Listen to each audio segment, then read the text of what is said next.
I didn't know you were like a full-blown restaurant. Yeah. Wow, this is this building goes on forever. Oh my! What the? Yeah. This is crazy. We went against every trend in the industry. Stay small, just do pizza, maximize your profit. We're like, hell no. We want to get bigger, we want to get better, we want to do fine dining, we want to do everything.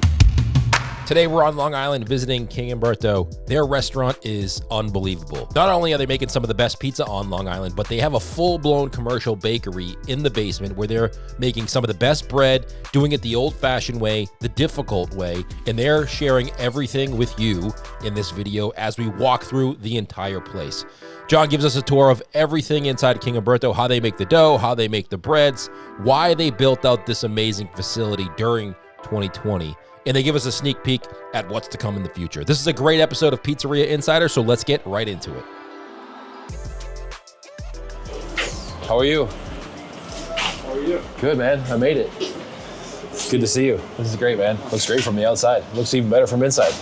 It's a little deceiving from the outside. It's huge. I didn't even know it was this big. Yeah, see that back seating area where those booths start? Yeah. That wasn't even there. It was just the pizza area, what you see here, the front showcase. As time went on and we got busier, we expanded. So I'll go in sections of like in order of how we expanded. Yeah. Does that make sense? Yep. So this was the first part? This was the first one. Thanks again. Thank you, I appreciate that. I appreciate you too. Thank you. I didn't know you were like a full-blown restaurant. As we got more successful with the pizza, we expanded our menu.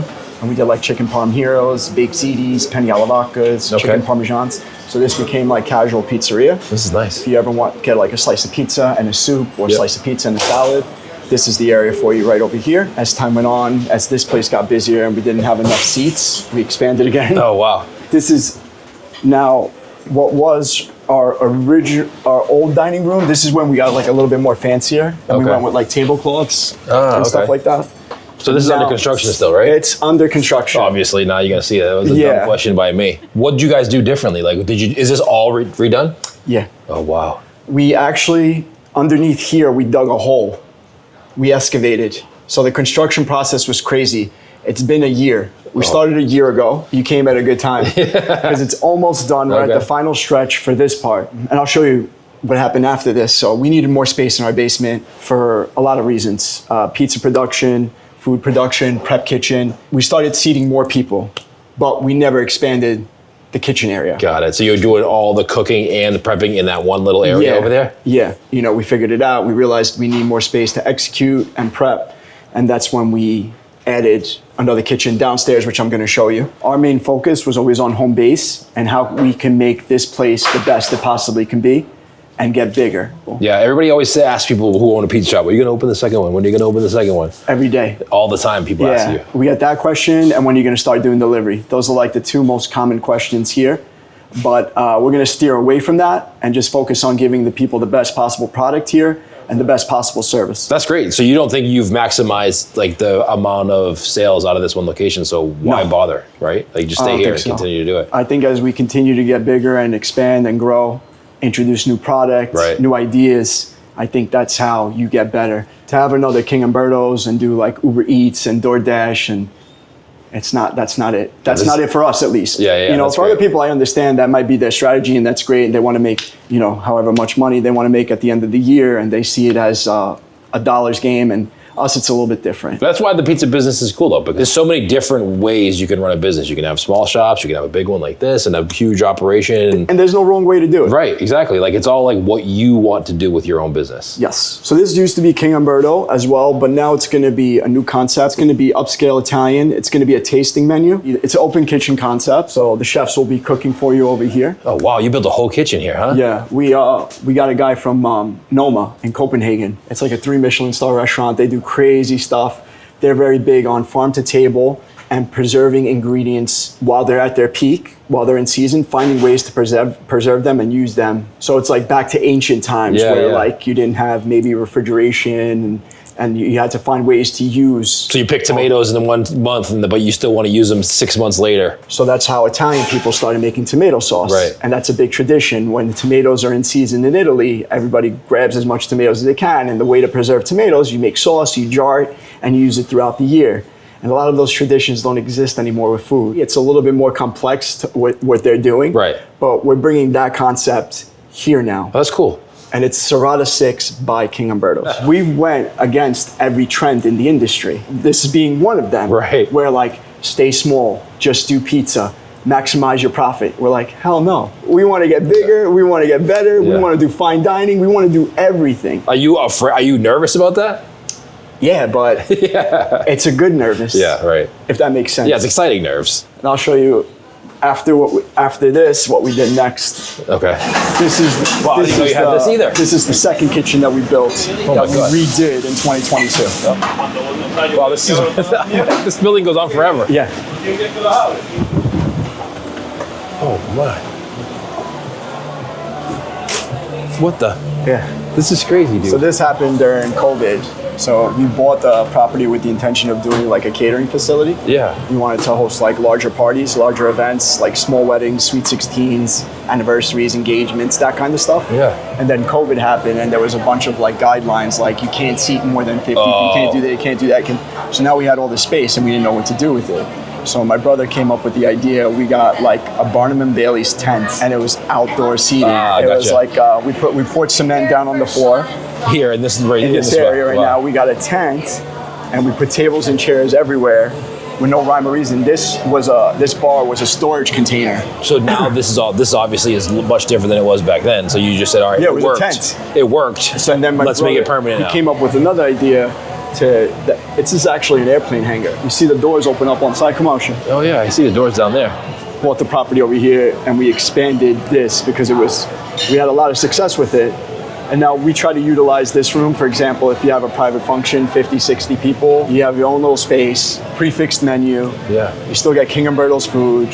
Wow. And you have the space. This is amazing, dude. We have fire pits outside, which is nice. Yeah. These doors open up. So what we realized too, as we added more seats, not only did we need a bigger kitchen, but where the hell are these people going to park? Right. And we made a parking lot too. Yeah, I see you got valet there too, right? Yeah. Yeah. And it's still not enough because now, like, and my brother's like, I wish we had never done this because now, like, people expect valet and they expect parking, but like on a Saturday night, you can only fit so many cars in there. Right. And this isn't even it. You got a whole bakery downstairs, right? Yeah, that's where I would like to take. That's what you were most excited about, yes. Right? Yeah. That's what you are. A lot of fun stuff. I know you're super excited about that. Yes. Oh wow. This was our pizza prep room. Before this, don't look behind me. Okay. So this is where we were preparing our regular pizza dough, our breads, our gluten-free dough, our specialty doughs, Bombolonis. Everything was being prepared in this room. Wow, that's not a big room. Not a big room to do all that stuff. And as production increased, it got tighter and tighter in here. Like you had a mixer here, you had a mixer there. You know, you try to keep it cool in here. You know, we were mixing dough with ice in the summertime. Right. You know, trying to speed up the process in the wintertime. We made it happen, but it was very challenging to get a consistent product every day for the amount of stuff, different varieties that we do. What made it to, you're like, all right, I had enough of this, we need to do something, and then it was actually my partner's idea. Was it? So I don't ask for much, I'm a simple guy.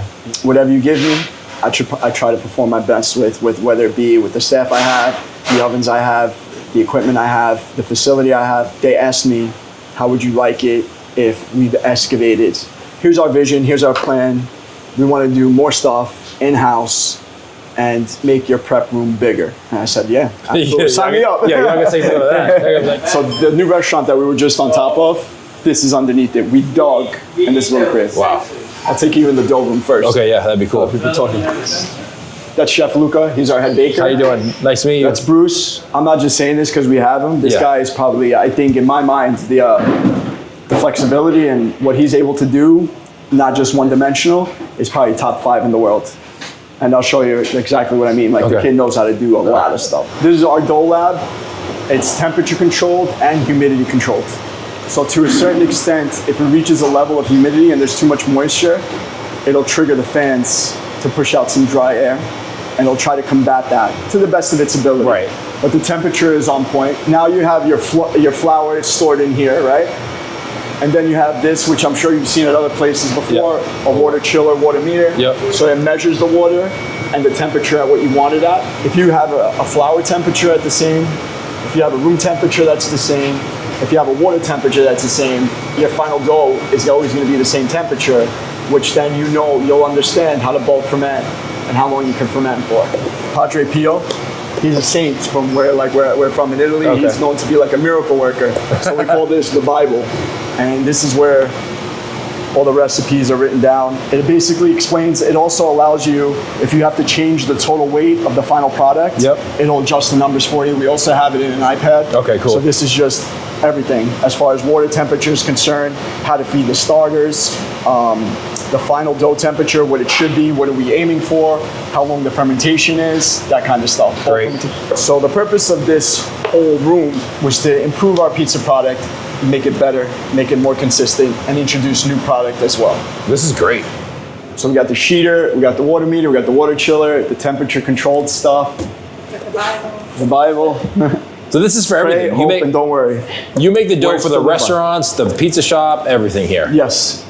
Our sandwich dough, our focaccia bread, our rustic bread, all our enriched products such as our bomboloni and our cornetti, our gluten-free. We have a separate mixer for gluten-free. Our gluten-free product, pizza product, regular, Sicilian, grandma. That's a lot of different things. The production schedule's on the wall if you want to join us one day.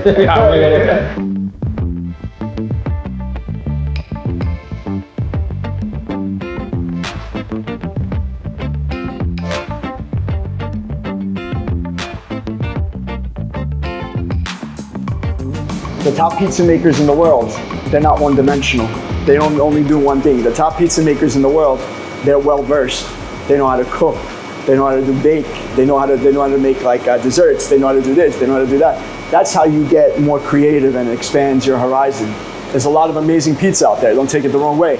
For me, personally, that's not what I want to do. Like, what are you experimenting on? We have pre-ferments now, which I'm about to show you. We're working with 3 different sourdough cultures. So you change your dough recipe? You don't just keep it the same? Yes. A lot of people do that. Like, the best pizza that I've had, there's not a set recipe. It's kind of like, there's only one place I've gone to recently that has a set recipe. Everybody else is kind of like, it's a work in progress. It most definitely is. Some of our product dough, for example, our grandma dough and our Sicilian dough, it's going to stay the same. Same process over and over again? Yeah. Our regular dough, we're always looking to tweak it. For the most part, it stays within the realm. We might just use a different flour or a little bit more water or something like that, something small. Something along those lines, or maybe add a little bit of pre-ferment to it, see how it reacts. We are constantly tweaking it. Yeah. It must be hard for you guys though, because you've been around for so long. So you have so many customers that probably grew up coming here.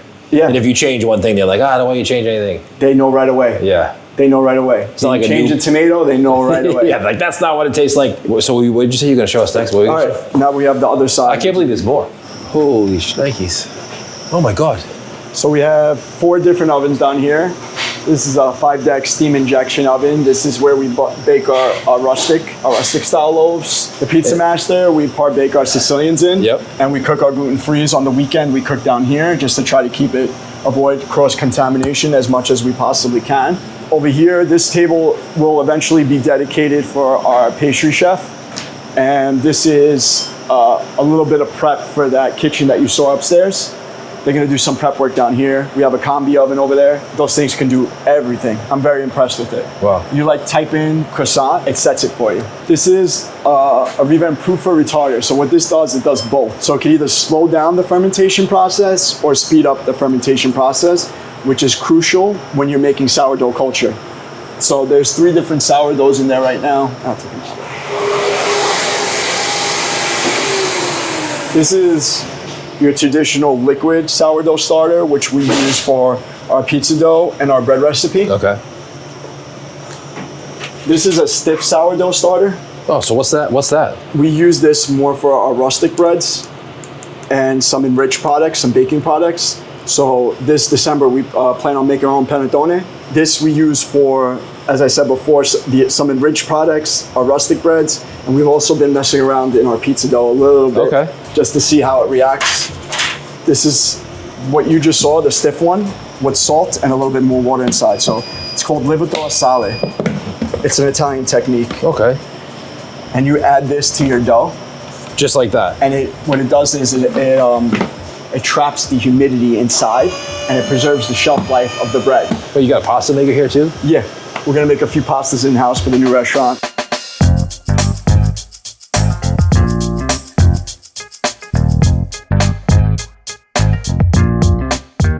With the new addition to the restaurant, we're making 4 different styles of bread using 3 different sourdough cultures, keeping ancient techniques alive that other restaurants, other places, they're running away from this. It's a lot of work.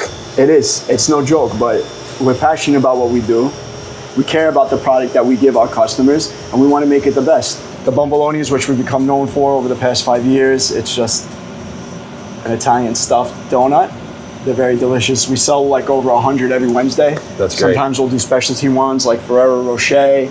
We'll do like a rainbow cookie one, and people go nuts. Our Viennese program, which we're looking to start soon, this is pain au chocolat. This is kind of the stuff that you see in, this is our cornetti, our croissants, which we started introducing on Sundays. Super light, also laminated. This is our focaccia bread, which we're gonna be using at our tables now.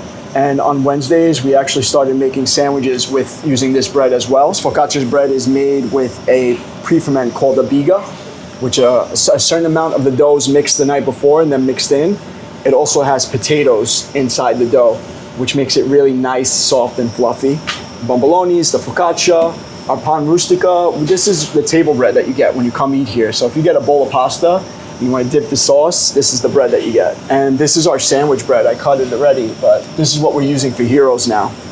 So if you order a chicken parm sub, sausage and pepper, meatball parmesan, prosciutto and mozzarella, this is the bread that we're giving you a sandwich on. We make in-house every day using sourdough culture, amazing flour, you know, everything done the right way. So our classic New York slice, in comparison to other places, I feel like ours has a little bit more body to it. It's still thin, but I think ours is a little bit more juicier. Okay.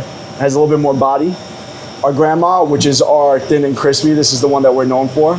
Super thin, paper thin and crispy. No, just use a good tomato, good cheese, bake it the right way. Cheese first, sauce on top. Got it. And we cook all in one shot. Got it. There's no par bake on that. This is our pizza metro. It's our Roman style.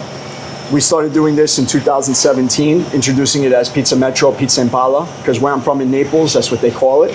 It's very light, airy, and crunchy. This is also made with the biga. And this is what we like to do when we have some free time to experiment. What's this one? The Bad and Bougie. So it's basically fried chicken, honey mustard, cherry pepper. So like it's our version of a sweet and spicy chicken pizza. All right. And are these all, so obviously that's a different dough than that, but are these the same? The grandma dough is different. These two doughs are the same. That's different. That's different. Okay, so 3 doughs there. 3 doughs there. 4, 5, 6, 7, 8, 9. Wow. Just on this table. Where do you keep where's the walk-in? It's 2. Is it like one dough, one other stuff? Yeah. And then you just have the doughs labeled out, which is the different trays and everything? We know where it goes. It's not even, certain things are labeled, yes, like sandwich dough, rustic bread, focaccia. And then the pizza dough, we know, Grandma Sicilian over here, regular over here. That must be really hard to manage, like the different doughs, and not only just making 3 or 4 different doughs, but how do you manage each of those doughs? So you come to King Umberto's and you'll ask 10 people, what's your favorite dish or what's your favorite slice? You might get 10 different answers. You know, the slice is really good, but have you had their Bomboloni?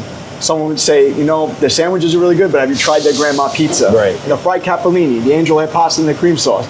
Everybody comes here for different reasons. We're not known for just making one thing. We're known for doing a lot of things and trying to execute at a very high level, as best possible. Right.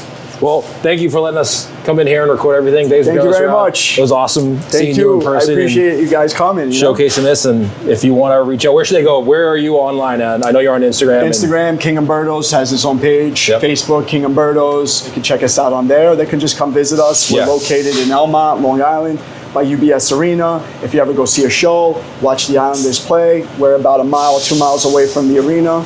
Please make a reservation or just stop by, have a slice of pizza. Come by on Wednesday or Sunday. We'll have some sweet treats in the showcase for you. Come by, get some sourdough loaves. Yeah, right. If you are from out of state, fly into JFK, 20-minute Uber ride. Look at this. It's a beauty. Look at that. We're going to try some of this now? Absolutely. Please, by all means. It's all for you. Thank you so much for tuning into this episode of the Pizzeria Insider. Don't forget to hit subscribe, hit like, leave a comment below. Who's watching this, where you're watching from, and where should we go next? I want some suggestions of pizzerias you want to see the inside of, the behind the scenes of how they operate, how they built what they built. Tag them in the comments below so they can see this and we can go visit them and show you the behind the scenes on the next episode of the Pizzeria Insider. Thank you so much. See you next week, everybody.